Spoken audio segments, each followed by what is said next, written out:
All right, and welcome back to the YouTube channel. Finally, we've had a 4-1 day, pretty solid day across the board. UNCG started out a little bit slow, but they kind of locked back in, ended up winning outright. Jacksonville dominated pretty much the entire game. They let up a little bit near the end of the second half, but they locked back in to win by 15. Middle Tennessee, our one loss of the day. It was honestly pretty close. Doesn't look too close in the end, but um, they were up 9 at some point with like 2 or 3 minutes left. So, uh, you know, if tides changed a little bit differently, maybe we had a chance to cover, but they ended up only winning by 5. Michigan State was an absolute blowout. They completely crushed them. I think they ended up winning by 40 points at home. Just dominated the paint and pretty much just locked them down completely. Liberty, also relatively free. They ended up winning by, I believe, 10 or something near the end. There was a bit of a hiccup after the second half when they were tied after giving up a 10-0 run, but they realized how much better they were and just completely dominated the paint as well. So 4-1 day, finally a solid day. I don't really like the slate too much today. I tried to pick my 5 favorite. So if you do bet relatively heavy on any of these games, I would recommend maybe lowering your unit size a bit today. But I still like them enough to send them. So let's see how it goes. All right, let's get into the first game of the day. We have Minnesota visiting Wisconsin as 13.5-point underdogs. This is going to be a 7 p.m. game, and I really like Wisconsin in the spot. So Big Ten home court's been pretty significant this year, and I think not only is Wisconsin just a better team in general, but getting the home court advantage where they've kind of dominated this year, I think they're going to cover the spread. So if we dive right into the matchups, Wisconsin is a 3-point shooting team, and they also like to get a lot of points near the basket and on second chance opportunities. And if you look at their matchup against Minnesota, they are the 73rd best 3-point percentage team up against Minnesota's 166th in defense. That is the worst thing that they defend out of everything they do defend. Near basket, Wisconsin is the 9th best near basket percentage against Minnesota's 145th defense. That's the second thing that they defend the worst. The one thing that they do defend well is the mid-range shot, and that's a shot that Wisconsin just doesn't take. They're 341st in mid-range shots. So the thing that Minnesota is able to defend, they don't really defend well. Secondly, Minnesota keeps the ball pretty well. They don't really give up a ton of turnovers, but Wisconsin doesn't really play aggressive defense. They just play solid defense, not really letting the opponents get to the line much. So I really like their spot here. Offensively, I think they're going to get the shots that they like to get, 3-pointers, near basket, second chance opportunities, all where they have a significant edge in this game. On the other side of the ball, we have Minnesota, who, they don't really do anything incredibly well. The one thing that they do well is the mid-range shot. They shoot it the 74th best in the nation, but Wisconsin is the 27th best at defending the mid-range shot.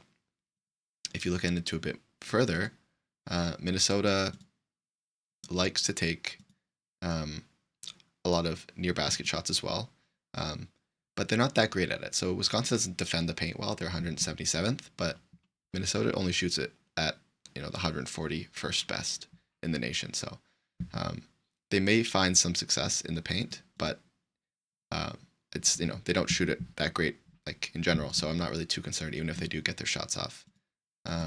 Minnesota also likes to get a lot of points off of second chance opportunities. They're 36th in converting second chance opportunities in the nation, but Wisconsin is pretty good on their own boards. They are 17th in the nation at defending against offensive boards, and they're also 18th in points off steals, so they don't also turn the ball over a lot.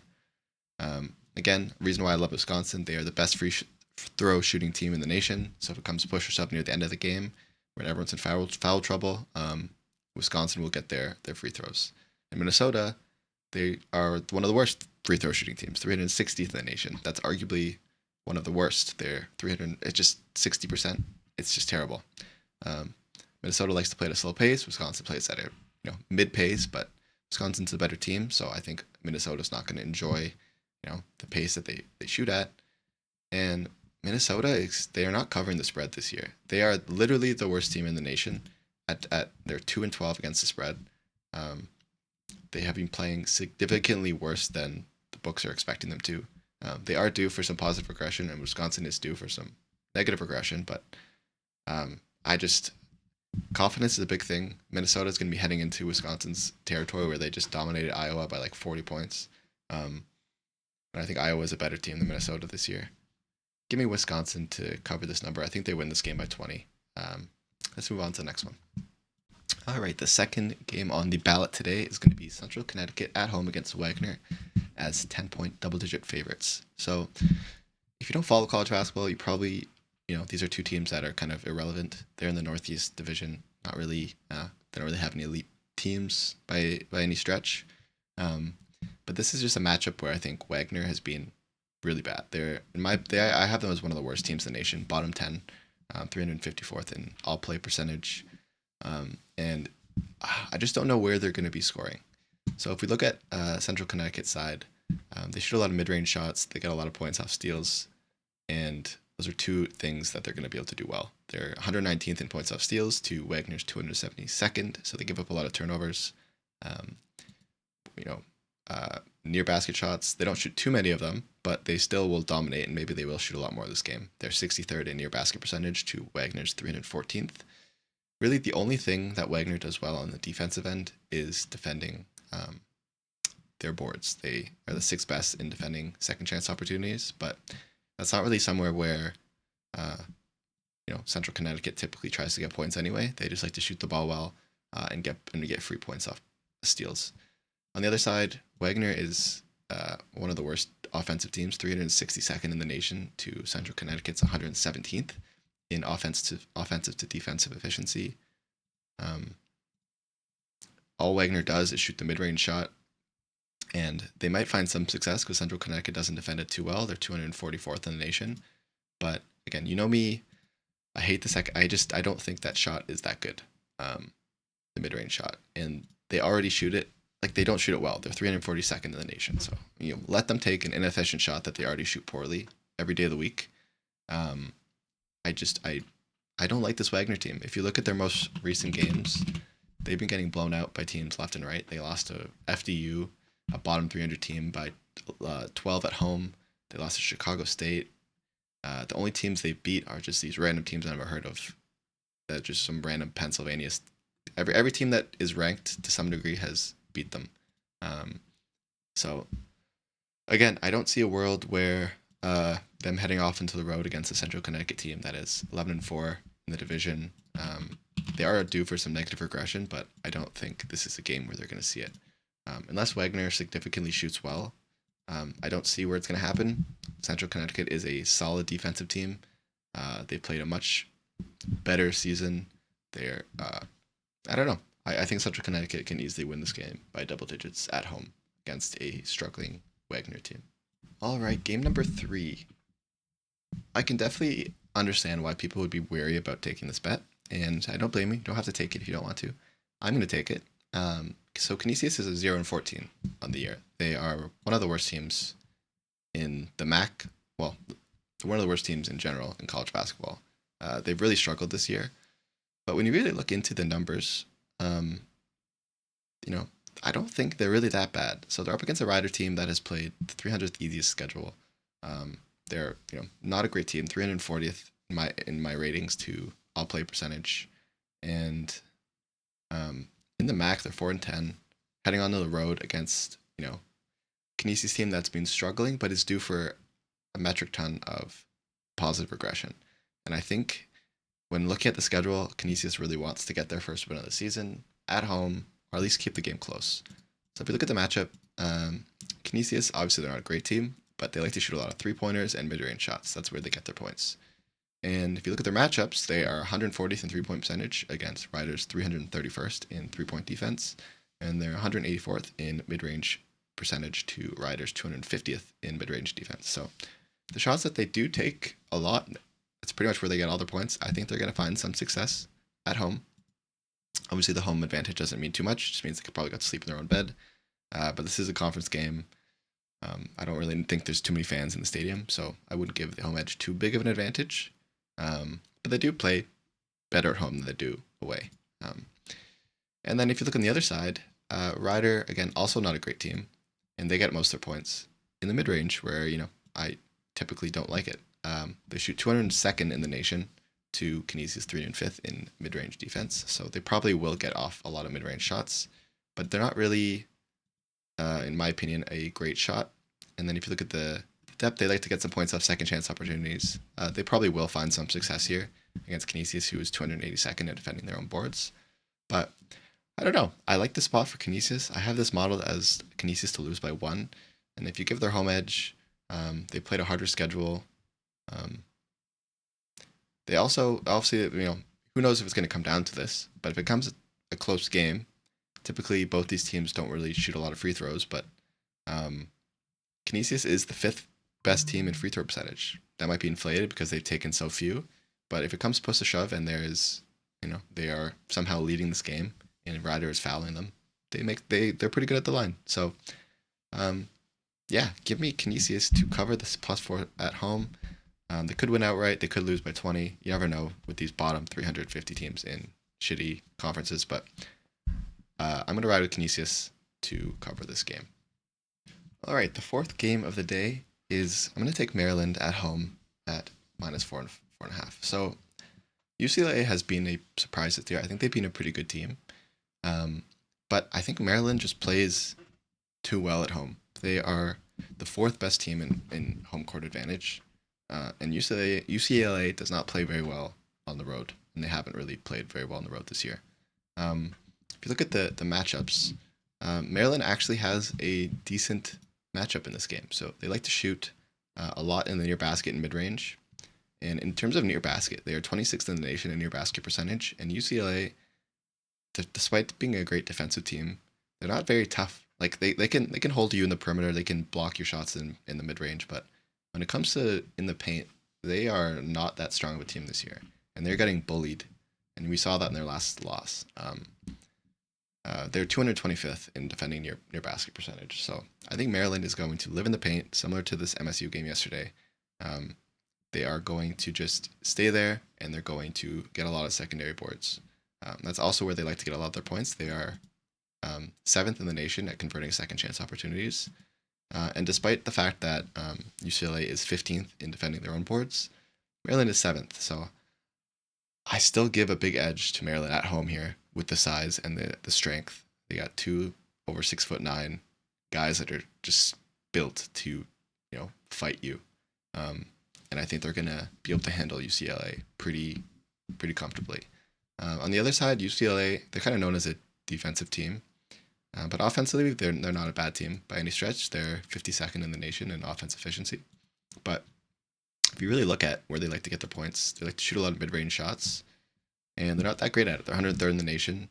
Maryland defends it at the 22nd. Jesus. And so I think they're gonna struggle a bit. That's pretty much where they shoot most of their shots. They also shoot some threes, but Maryland's to 36 in defending the 3. So I think they're going to probably shoot it maybe at like 25-30%. And they also get a lot of points off steals, but they're 20th in the nation at getting points off steals. But Maryland, they keep control of their ball. They're 23rd in giving up steals. So I think this is a great spot for Maryland. I fully understand where people would think, UCLA has lost 2 games in a row. They're kind of in a slump. Their coach is talking shit about them. They're going to want to, show up. But this is not a good spot for them to show up. I think Maryland is the better team at home in a Big Ten conference game where they're both 11-4. Whoever wins this game moves ahead in the standings. I think Maryland's just the better team. Give me Maryland to cover the 4.5 at home. All right, and the final game that I'm going to be betting today is Central Michigan as 4.5-point road dogs. So Toledo's a weird team.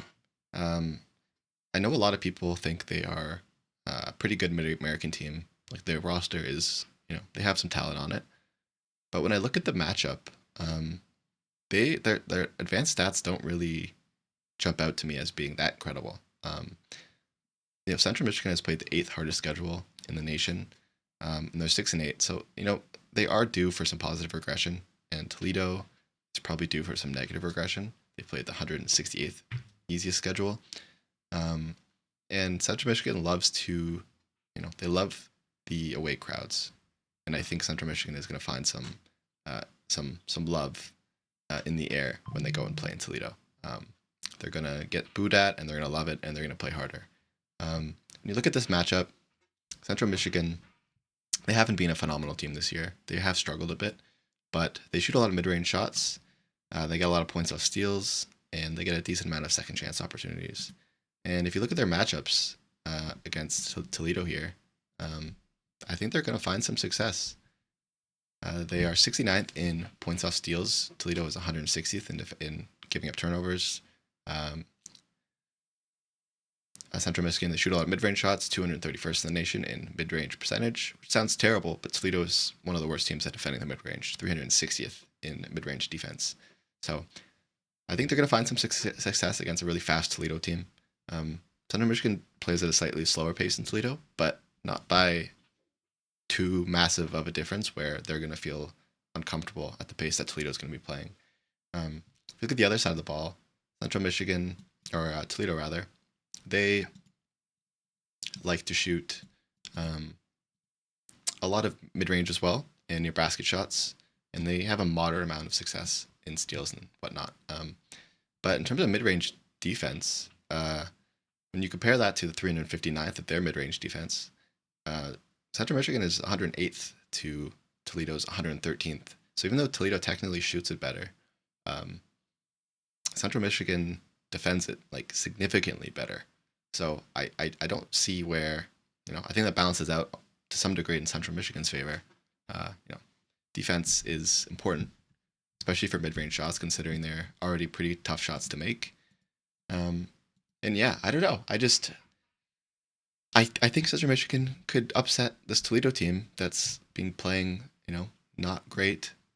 And I think they're also just match up pretty well against them. I understand that the Toledo team has a lot of talent. I have this modeled as a 4-point win for Toledo, but I don't know. I like the spot for Central Michigan. I think they can keep this game close, maybe even be winning at some point. Toledo probably comes back, wins it by 2 or 3 points. But I think it's close enough where I like having the points here with the road dog. All right, and those are the 5 games I'm going to be playing today. I don't particularly love any of these games. I think Wisconsin's probably my favorite game, and then Central Connecticut, then Maryland, then Central Michigan, and then Canisius. When you're taking road dogs or even home dogs of these ranked 300 teams, you never really know what's going to happen. They're so inconsistent that, you don't really know what version of them you're going to get. But looking back, I think, I actually kind of like this slate. I don't particularly love it by any means, but I was able to figure out a way to get 5 games today, just looking at different angles and trends. So lock it in. Hopefully we can have another solid day. Even a 3-2 day would be solid on a small slate like today, but hopefully even better than that. So I will see you guys tomorrow.